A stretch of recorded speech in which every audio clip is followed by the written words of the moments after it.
That's a pretty big mouthful. And here I was thinking Will's going to be the one giving her a mouthful later. Crazy how the tables will turn. Alright, it's time to peek some more Wistoria. Do me a solid, leave a like on this video, share your support, subscribe, ring that bell if you haven't already, and of course Patreon for live reactions and exclusives over there. But let's jump into this bad boy. Will is being competed for. Which, this is making even more sense of why he wants Will, because he's about changing when new evidence presents itself that is more important. Like, that was less than a second, and he was from the ground behind her, grabbing her in the back of the head. I don't know, Will might get jealous if we keep this up. If that was a normal body, that would have been real human carcass. Yo, bro ain't playing. Good for him. An axe that he can throw like a spear. Impressive. An axe that he can throw as a spear and use as a flying broom. Oh! Elfie's the type of character you go with and you'll stay stagnant, which isn't necessarily bad, but this is the guy who will push him past his limits. I mean, here's the thing, she's doing really well at surviving. Unfortunately, she's nothing but defense. I don't see how she can win at this point. That twink is mine! I love him! Will, have you been groomed? Do you have Stockholm Syndrome? I got questions right now. Do you need you need an adult? Yo, bro's got a lightning minotaur? Yeah, I'm sorry, Elfie. Like, that's a cool bird and all, and I like Articuno the most out of the three birds, but, like, I gotta go for my big dog. Now, I said it last week, I still think this is the best option for Will to go down, especially it's the most interesting, but even in this episode, characters are agreeing, right? He is, without a doubt, the most similar to a sword, which Will's primary fighting style is that of a sword. It's not to say that if he went with Elfie, at the end of the day, he wouldn't learn things. I think he would still be powerful, and he would probably be objectively the happiest he would ever be. But if we're looking at it from a pure logical point of view, the best case for Will is going and pushing himself outside his comfort zone. If we look at the fact that with Season 1, Sion seemed like the character that Will was going to bond with the most in future seasons, and what ended up happening was we actually bonded with Julius more because we had to interact with him more than Sion. Same argument can be applied here. If we have to deal with ZEO rather than Elfie, yeah, it's going to be naturally uncomfortable at first, and I'm sure his training's going to be hell. But this is a guy who not only is going to push us out of our comfort zone, he's going to be able to keep up with us on that martial arts level. Not to mention, as I've been saying since we initially have been tested in this tower, Will is the only person who could literally join any group and be fine, because of how his Magia Blade works. So it makes total sense to join him.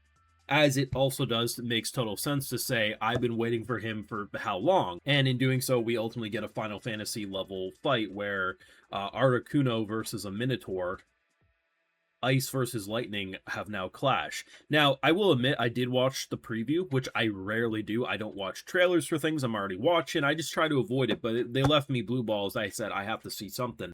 And there is a singular shot of ZEO talking with Will. That, to me, makes it feel like he's going to be able to talk it through. Even if Elfie won this fight, which I'm not convinced she did, but if it goes two ways. A draw or Elfie wins just slightly. I think he can still convince Will to join him, and I think Will will honestly see the light. But this fight was insane.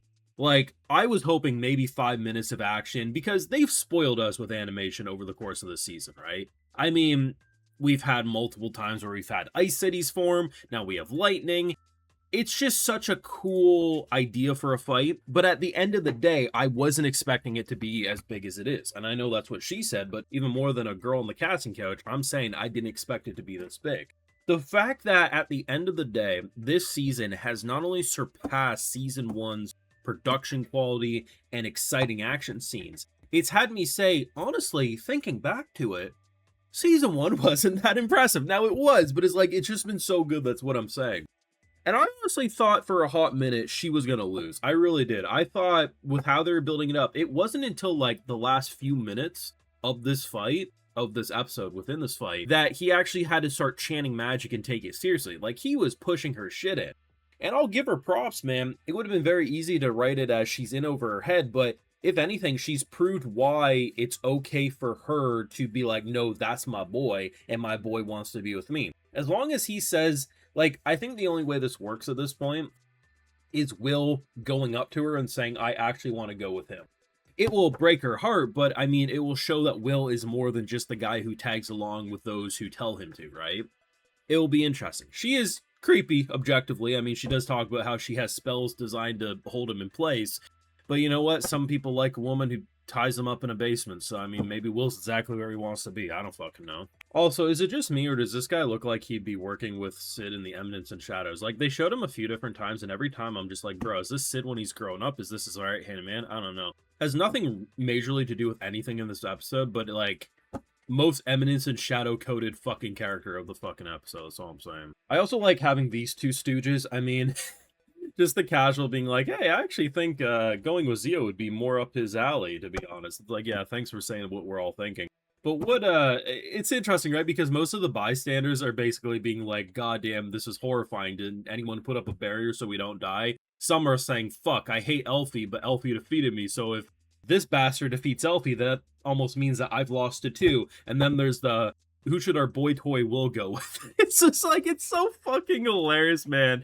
And honestly, bro's out here fighting like a fairy tale character, and I fuck with it, man. He reminds me of that one lightning guy, the one lightning dragon from Fairy Tail. Like, that's the type of vibe he's giving off, except he's cooler because he also has, like, melee weaponry that he can fly around like a broomstick, throw it like a spear, use it like an axe. It's fucking insane. He's a very interesting blend, right? He's that stereotypical muscle head, very much fuck authority, fuck the rules.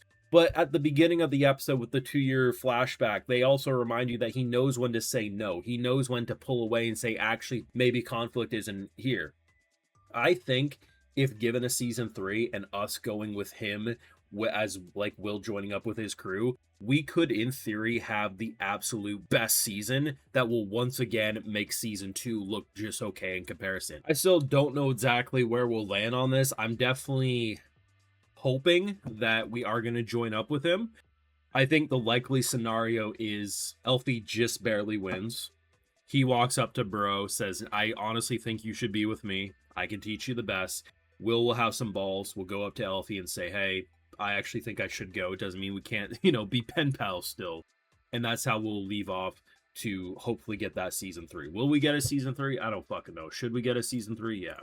Very similar. I mean, it's no surprise given who the author is, but it's very interesting to see my opinion of the show be very similar to that of Don Machi. First season, damn good, but if it never continues, is what it is. Then you get into a second season, and most likely the same thing that's going to happen. Once you get into a third season, you say, actually, this series is fucking cooking, and I hope it gets a full adaptation. That's where I'm at now.